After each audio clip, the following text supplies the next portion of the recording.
Hello everyone, I'm here to talk to you about your e-lesson in Sound and Music Industry tomorrow. That you need to do tomorrow. It's all on the learning curve. Just going to run through a few things with you. It's all about live performance contracts, the lesson. Obviously if you're a band or a DJ and you're booked to play a gig, there are certain things that you need to be provided for you, like power, like space, like a safe working environment, and these need to be in a contract.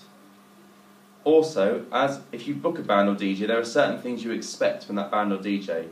Obviously music, equipment that works, that they turn up on time. This is why we have contracts, live music contracts, that people use, and we're going to look at the features of the contracts today. So if you just look at the learning curve, I'll show you what you need to do for your task.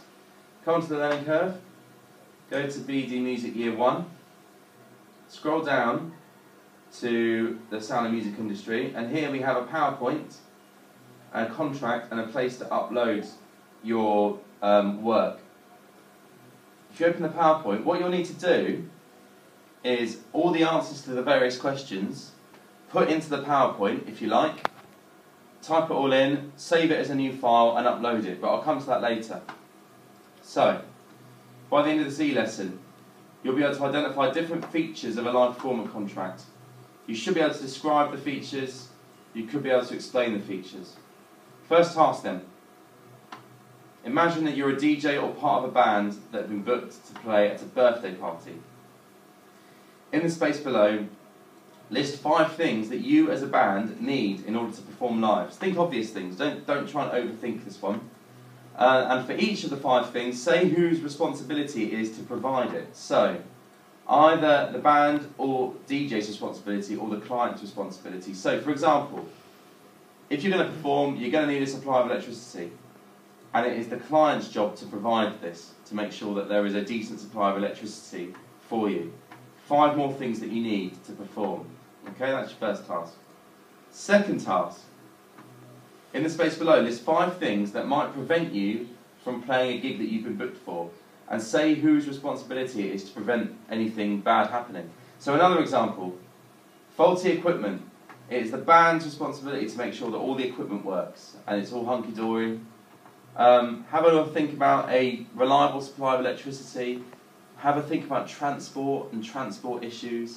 Have a think about space, whose responsibility it is to make sure that a band have enough space. All of these things you could list down here. So 5 more things there. Okay, and finally, on the learning curve there's a link to a template live music contract provided by the Musicians Union, and you need to have a look at the contract and answer the following questions.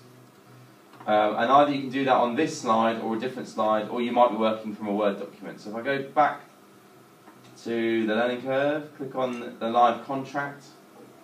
Here's our specimen contract.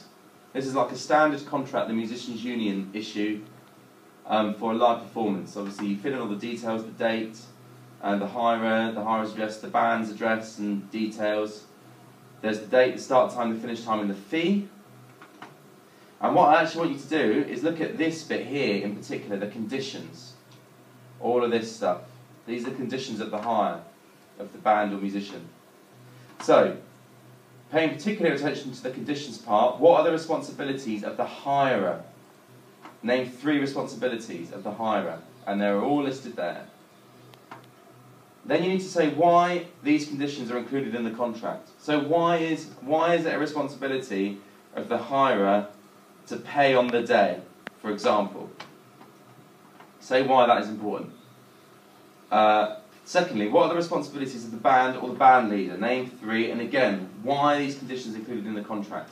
Explain why. And after you've done that, then you're cool. So you can save your PowerPoint as a new PowerPoint, just click Save As, change the name, and then if I go back to the Learning Curve page, upload your submission here, and then you're done.